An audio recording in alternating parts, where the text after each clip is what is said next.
ci tristesse. Je suis très triste. On est en 2022 avec toutes les opportunités du monde pour que Sénégal ak Sénégalais yi bien.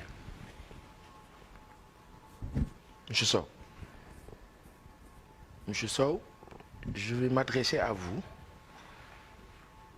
Bi ngay ñëw da nga ñu nuyu en tant que Sénégalais nuyoo bu rafet bu yaru bu baax bu jekk bi ngay tàmbali sa wax rafet cat amaano cat nga ne vous allez répondre par la violence loolu bokk na ci li ma rendre triste après ma ne si vous répondez par la violence certainement vous vous direz qu'est-ce qui cause cette violence certainement gi nga ne violence bi fu muy jóge quand on entend le camp du pouvoir dañu naan waaw Ousmane Sonko dafa ñëw rek sénégalais yi commencé violent mais loolu c'est loolu amul les sénégalais ñun ñëpp xamante nañu kañ la sénégalais di violent boo ko sësee ci mur bi kenn xalaatul woon ci àdduna sénégalais toog yor micro di wax Ablaye Wade ak li mu représenté ci Sénégal ak ci Afrique góor gi dee naa ñëpp di dégg maas ànd ci di ko wax. yore keefu moom. yor jaat. góor gi dee na. C'était en 2011. Le président Macky Sall qui était super méga terra proche du président Wade même s'il soutenait pas officiellement il faisait partie de ñi doon assister ñuy wax loolu il faisait partie est-ce qu'il était violent?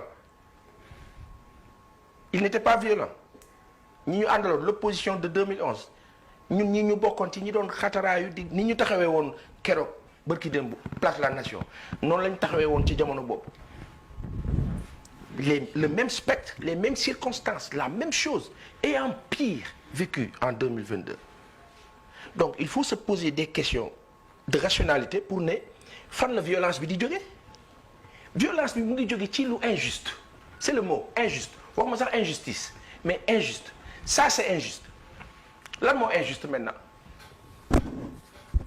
li injuste mooy fal leen ma gars yi fi nekk duñ dara mënum dara xamul dara ñun bu ñu ñëwee dinañ régler problème bi ah ñu ne yaakaar judd na Moustapha Niasse sunu baay bi ak Ousmane Tanor yàlla na ko yàlla xaare aljana yi gën a kawe ñoom ñaar bu ci kenn nangu woon topp ki si des Macky Sall du falu c'est une réalité qui est là ñoom ñaar dañoo jaxasoo un troisième larron qui sort de nulle part ailleurs gàddu mbir mi ci circonstanciel boo xam ni dañu ne góor gi na dem les gens n'ont pas cherché à comprendre na fi jóge tout sauf Wade mais tout sauf Wade nous a conduit à maintenant tout sauf Macky Sall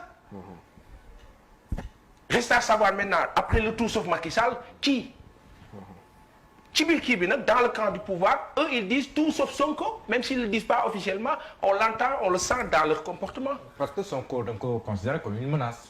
oui. si ces discours yenn saa ni bu waxee ak yooyu. alors le mal du pouvoir mooy ce Ousmane Sonko là c'est ce pouvoir là qu'il a mis en place qu'il a créé moo ko sos moo ko façonné moo ko teg en 2010-2011 Ousmane Sonko était invité comme nous autres nii dans les plateaux de télé. En tant qu'inspecteur des impôts et domaines en tant que citoyen sénégalais en tant que syndicaliste qui donnait son assertion di wax xalaatam la doon wax ah lii doxul lii du yoon nguur ak ni mu toll fekk un simple citoyen syndicaliste employé moom mu kaa fay dans un bureau au niveau des impôts mais yëkkati ka fekk fi mbooloo mi nekk mu ne mbooloo mi waajaa ngi c'est ça la réalité loolu ala erreur ba mag c'est-à-dire muy njuumte bi gën a mag bi dal nguuru Sénégal daa mel ni yonent yàlla Moussa ak Firawna mais ndax jàpp nga ne animosité boobu noonu wala bañante boobu wala inimitié boobu noonu dem na ba àgg see sabotage auto quand même ba nar a jur. alors y a une chose qu'il faut dire mooy que on dira manipulation on dira victimisation mais disons aussi constat prenons acte de l'information donnée. Après, reste à voir. Si moi, je me réfère à la sortie de M. Camara Suzanne Ahmad, mais foo ne jël nga yoon teg ko ci kaw baara dolli Ahmad Suzanne Camara warul fanaan këram. du yoon. Ça, c'est injuste. Et quand c'est injuste une fois, deux fois, trois fois, quatre fois, N fois, c'est l'anarchie. L'État aura beau dire, oui, le droit... Moi, quand j'entends, j'ai écouté M. Diatara tout à l'heure. Après, ma am amertume aussi, ma ne ah Diatara bii de à la faculté de droit, il était très correct. Malheureusement, les gens dañ leen di métamorphoser sur des circonstances. Et c'est triste encore.